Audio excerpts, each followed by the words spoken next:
ஆசைகளுக்கு முட்டுக்கட்டையாக இருக்கும் உன் மனதில் இருக்கும் பயம், சோர்வு, தன்னம்பிக்கை இல்லாமை இவற்றையெல்லாம் உன் மனதிலிருந்து தூக்கி எறிந்துவிடு. உனக்கான வெற்றி உன் கைகளில் வந்து சேரும். இது அனைத்தும் உனக்கு தெரிந்தும் பின் ஏன் உன் பொன்னான நேரத்தை வீணடித்துவிட்டு பயத்தோடும் நிம்மதி இல்லாமலும் சந்தோஷம் இல்லாமலும் உன் வாழ்க்கையை கழித்து கொண்டிருக்கிறாய்?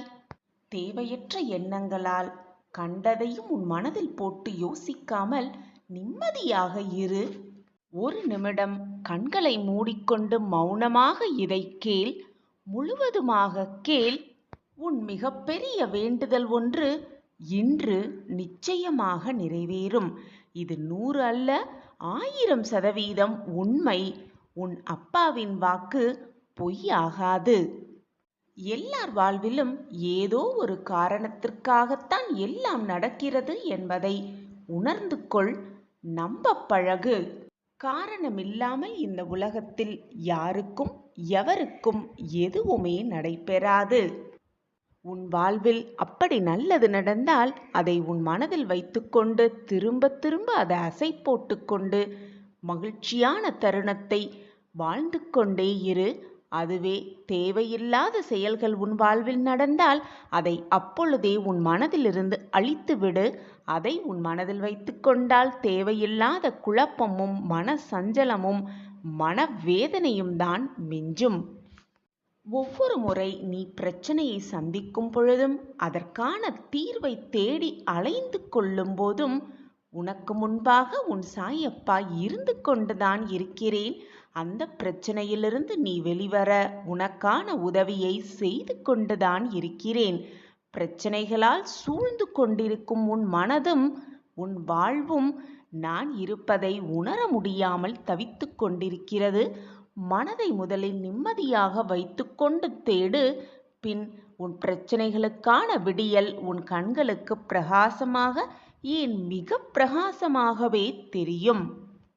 உனக்கு ஏற்பட்டிருக்கும் சோதனைகளையும் கஷ்டங்களையும் பார்த்து பயப்படாமல், மனம் நொந்து போகாமல், என்ன செய்வது ஏது செய்வது என்று குழம்பாமல் நம்பிக்கையோடு தன்னம்பிக்கையோடு கண்களை திறந்து கொண்டு நன்றாக பார். உன் பிரச்சனைகளுக்கான விடிவு காலம், அதற்கான விடை உன் கண்களுக்கு தெரியும். அந்த நேரத்தை நான் உனக்காக உருவாக்கியே தீருவேன். இது உன் சாயப்பாவின் சத்திய வாக்குதான். ஒருவர் வாழ்வில் உள்ள மனதில் உள்ள மன தைரியமும் மன நம்பிக்கையும் அப்படி தீர்மானிக்கும் பொழுது அவர் எதிர்கொள்ள வேண்டிய திருப்பங்கள், அவர் எடுக்கப் போடும் முடிவுகளை பொறுத்தே அந்த வழி வெற்றியின் நோக்கை எட்டி செல்லும். ஒவ்வொருவருக்கும் ஒவ்வொரு விதமாக பிரச்சனைகள் வரும். போராடும் விதமும் ஒவ்வொருவருக்கும் மாறுதலாகவே இருக்கும். நீ சாயின் பிள்ளை அல்லவா? உனக்கு போராட்டம் வரும், கஷ்டங்கள் வரும், வேதனை வரும், சோதனைகள் வரும். ஆனால் கடைசியில் எல்லாம் சுகமாகவே முடியும். விபரீத ராஜயோகத்தை இன்னும் சற்று நேரத்தில் நீ பெறப்போகிறாய். நீ அப்பாவின் பிள்ளைதானே? உனக்கு ராஜயோகத்தை வழங்காமல் வேறு யாருக்கு நான் வழங்குவேன் குழந்தையே? என் பிரியமான குழந்தையே, வாழ்க்கை என்பதே சக்கரம் போல எங்கு ஆரம்பிக்கிறது எங்கு முடிகிறது என்று சொல்லவே முடியாது. ஆனால் அந்த சக்கரத்தில் ஒன்று மேலோக்கி இருந்தால் மற்றொன்று கீழ் நோக்கித்தான் இருக்க முடியும்.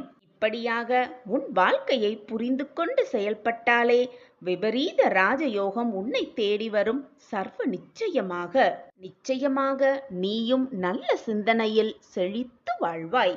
உனக்கான வாய்ப்பை ஏற்படுத்தி கொடுத்ததும் உன் சாயி தேவாதான். அதை உன் கையிலிருந்து நழுவ விட்டதும் உன் சாயி தேவாதான். இரண்டுமே என்னால் தான் உன் வாழ்க்கையில் நடைபெற்றது என்பதை உணர்ந்து கொள். சில விஷயங்களில் உனக்கு காரணம் தெரியாது, புரியவும் புரியாது. இது நம் வாழ்வில் எதுக்கு நடக்கிறது, ஏன் நடக்கிறது என்பது சில சமயம் உனக்கு புரியவே புரியாது. ஏனென்றால் இந்த வாழ்க்கையில் நீ ஒரு வெறும் கருவிதான். உன்னை ஆட்கொள்பவனும் உன்னை ஆட்டுவிப்பவனும் உன் சாயி தேவாதான் என்பதை புரிந்து கொள் கண்மணியே. நீ இந்த சாயி என் பிள்ளை, என்னை மட்டுமே நம்பு, நிச்சயமாக உன் வாழ்வில் நீ கரை சேர்வாய். நீ சாயியின் பிள்ளை. எப்பொழுதும் மகிழ்ச்சியோடும் சந்தோஷத்தோடும் நிறைவான வாழ்க்கையை நிச்சயமாக உன் அப்பாவின் பிள்ளையாகிய நீ வாழ்வாய். அந்த வாழ்க்கையை உனக்காகவே நான் ஏற்படுத்துவேன். உனக்கு நடக்கும் நன்மை தீமை அனைத்தும் என் பார்வையில்தான் நடந்து கொண்டிருக்கிறது. என்னை மீறி எதுவும் தவறாக நிகழாது. உன்னை நெருங்கவும் முடியாது. யாராவது உன்னை ஏளனமாக பார்த்தாலோ பேசினாலோ அவர்களின் சொல்லை காதில் வாங்கிக் கொள்ளாதே. பேசுபவர்கள் பேசிக்கொண்டுதான் இருப்பார்கள். உன்னுடைய முயற்சியாலும் உன்னுடைய மன நிம்மதிக்காகவும் நீ உழைத்து முன்னேறினாய். இது உனக்கு நன்றாகவே தெரியும். உன்னை சுற்றி இருப்பவர்களுக்கும் அது தெரிந்திருக்க வேண்டும் என்ற அவசியமில்லை. அதனால் உன்னை ஏளனமாக பார்ப்பவர்களும் பேசுபவர்களும் பேசிக்கொண்டே இருக்கட்டும். உன்னுடைய வேலையை செய்து கொண்டே இரு. உன் மனதிற்கு எது சரி என்று படுகிறதோ, உன் மனதிற்கு எது ஆத்மார்த்த திருப்தியோடு இருக்கிறதோ அந்த வேலையை திறம்பட செய்து கொண்டே இரு. அதுவே உன் வாழ்க்கைக்கும் உன் மனதிற்கும் நிம்மதியை அள்ளி அள்ளி தரும். நீ முயற்சி செய்து கொண்டே இரு. உன்னால் முடியும் வரை முயற்சி செய்து கொண்டே இரு என்று நான் கூறவில்லை. நீ நினைத்ததை நடத்தும் வரை, நீ நினைத்ததை முடிக்கும் வரை முயற்சி செய்து கொண்டே இரு. நிச்சயமாக உன் வாழ்க்கையில் வெற்றி என்னும் இலக்கை மிக சாதாரணமாக நீ எட்டிவிடுவாய். மிக சந்தோஷமாகவே உன் வாழ்க்கையில் கோடீஸ்வர ராஜம் பெற்று மகிழ்ச்சியோடு உன் வாழ்க்கையில் நீ வாழ்வாய். எனக்கு எல்லாமே தெரியும் என்று சொல்பவர்களை விட அனைத்தையும் நான் செய்து முடிப்பேன் என்று நம்பிக்கையோடு போராடுபவர்களே வாழ்க்கையில் வெற்றியை மிக சுலபமாக எட்டலாம். இதைதான் நீ செய்து கொண்டிருக்கிறாய். உன்னுடைய உழைப்பு எப்பொழுதும் வீண் போகாது. நீ எடுக்கும் எந்த ஒரு முயற்சியும் தோற்று போகவே போகாது. உனக்கு துணையாக நான் இருக்கும் பொழுது நீ எடுக்கும் முயற்சி எப்படி தோற்றுப்போக நான் விட்டு விடுவேன்? என்மேல் முழுமையாக நம்பிக்கை வைத்திருக்கும் உனக்கு நானே உன் இல்லத்திற்கு வந்து செல்வ செழிப்பை அள்ளித்தரப்போகிறேன். கோடீஸ்வர ராஜயோகத்தை உனக்காகவே கொடுக்கப் போகிறேன். உன்னிடம் மகிழ்ச்சியான செய்தி சொல்லும் நேரம் வந்துவிட்டது. உன்னை நெருங்கிவிட்டது. உனக்கான அந்த பொக்கிஷமான வாழ்க்கையை உனக்காக உருவாக்கி ஏற்ற இரக்கங்கள் நிறைந்த அனைத்தையும் உன்னிடம் இருந்து நீக்கி என் கண் பார்வையிலேயே உன்னை வெற்றியின் வழிக்கு வெற்றியின் படிகட்டில் ஏற வைக்கப் போகிறேன். இப்பொழுது அந்த இடத்தில்தான் நீ நின்று கொண்டிருக்கிறாய். வெற்றிக்கான அனைத்து ஏற்பாடுகளும் தயாராகிவிட்டன. உன் வாழ்க்கையில் சகல சௌபாக்கியத்தோடு என்னுடைய பரிபூரண ஆசிர்வாதத்தை பெற்று சுகமாகவும் வளமாகவும் வாழத்தான் போகிறாய். என்னுடைய பிள்ளைக்கான இடம் எதுவென்று நானே நிர்ணயம் செய்து அதற்கான வழியை நானே தருவேன். நீ சந்தோஷமாக முகமலரும் அந்த நிகழ்வை பார்த்து உன் சாய் ஆனந்தமடைவேன். உன்னுடைய அந்த ஆனந்த கண்ணீரை துடைக்கவும் உன் சாயி தேவா நானே வருவேன். உன் வாழ்க்கை மிக அழகாகவே மாறும். நீயே பார், தெய்வத்தை வணங்கிய பின்பு இறைவனிடம் அனைத்தையும் கூறிய பின்பு உன் வாழ்க்கையில் ஏற்றங்கள் நிகழாமல் இருந்து விடுமா? நல்ல மாற்றங்களும் உனக்கான அத்தனை யோகங்களும் உன்னை தேடி வரும். சர்வ நிச்சயமாக நான் அதை உன்னிடம் கொண்டு வந்து சேர்ப்பேன். நான் இருக்கும் பொழுது நீ எந்த கவலையும் பட வேண்டிய அவசியமே இல்லை. நான் அளிக்கும் பதில்களை உன்னால் புரிந்து கொள்ள முடியாமல் போய்விடுவதால் உன் மனம் போன போக்கில் சுதந்திரமாக நடந்து அவற்றை தட்டி கழித்து விடுகிறாய்.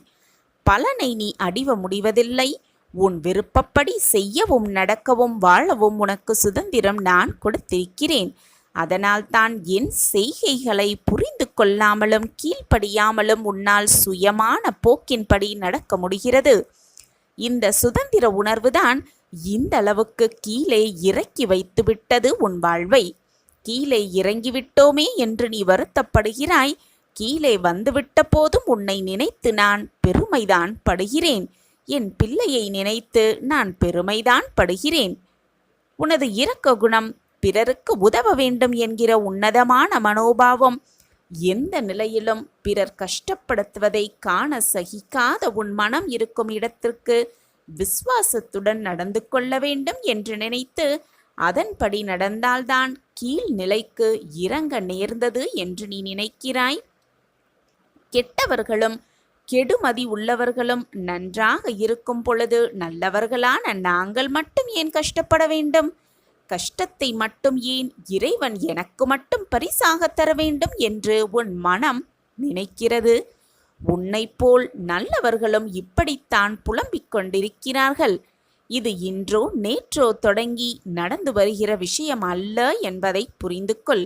காலம் காலமாய் நல்லவர்கள் புலம்புவது தொடர்கதையாகத்தான் இருந்து கொண்டிருக்கிறது.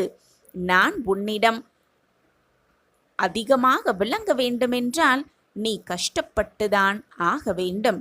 ஏனென்றால் நான் நல்லவர்கள் மனதில் மட்டுமே வாழ முடியும். கெட்டவர்கள் மனதில் எனக்கு ஏது இடம்? இப்படி உன்னை கஷ்டப்படுத்தி வாழ்வதால் என்ன பலன் என்று நீ நினைக்கக்கூட செய்யலாம். நான் உன்னை கஷ்டப்படுத்துவது உன்னை பக்குவப்படுத்துவதற்காகவே மட்டுமன்றி உன்னை அழ வைப்பதற்கோ விழ வைப்பதற்கோ அல்ல. உன்னை பெருமைப்படுத்துவதற்கு உனக்கு வரப்பிரசாதமாக நான் கஷ்டத்தை உனக்கு கொடுத்திருக்கிறேன்.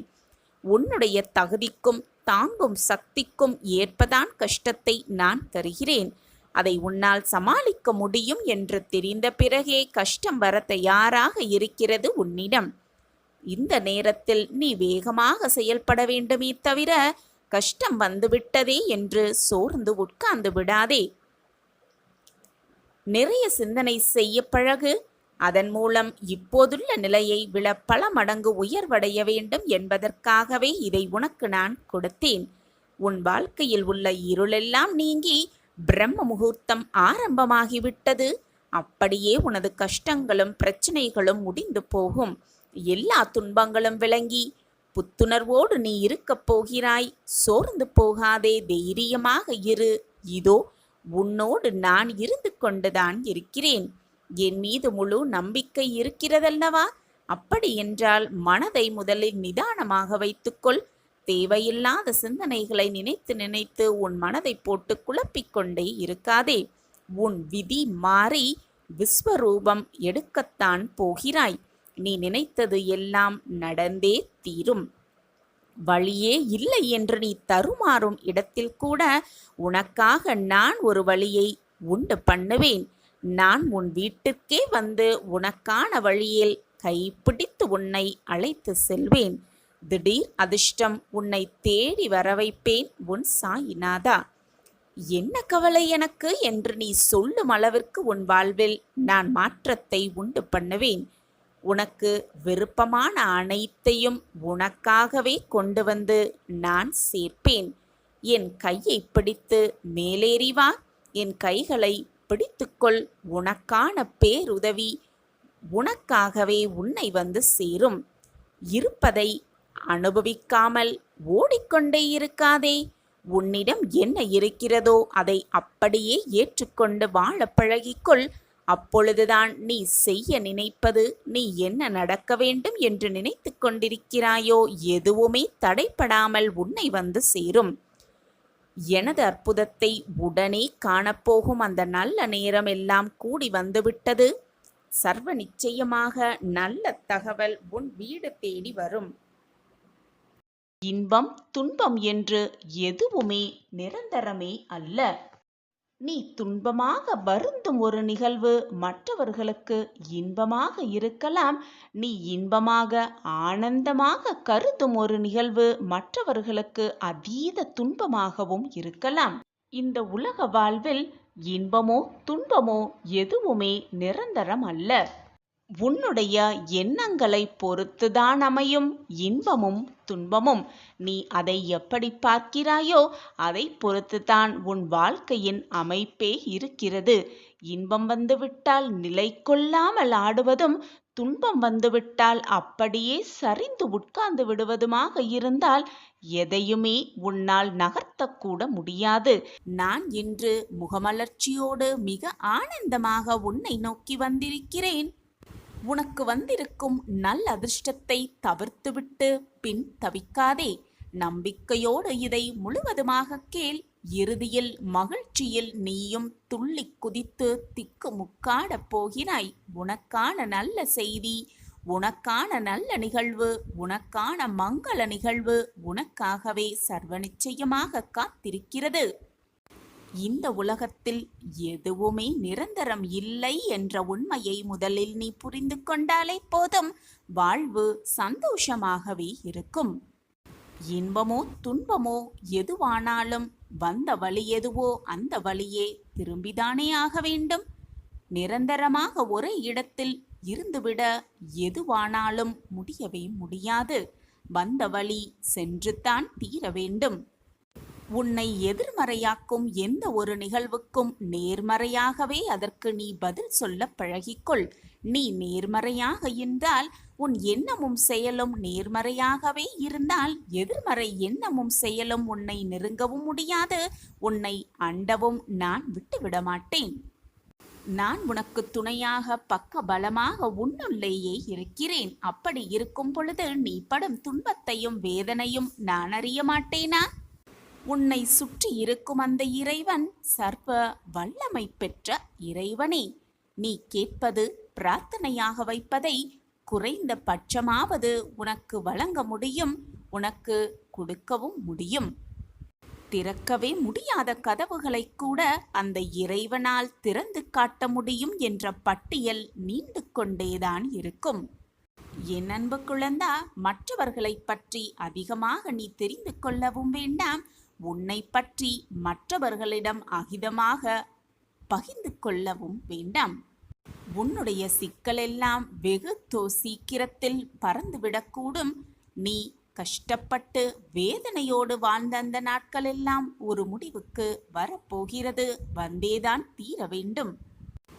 நீ நிர்ணயிக்கப்பட்ட காலம் வரை நீ வாழ்ந்துதான் ஆக வேண்டும், வாழ்ந்தேதான் தீர வேண்டும். அது நாள் வரை உனக்கு வழிகள் இருக்கத்தான் செய்யும். அதைதான் இப்பொழுது நீ அனுபவித்துக் கொண்டிருக்கிறாய்.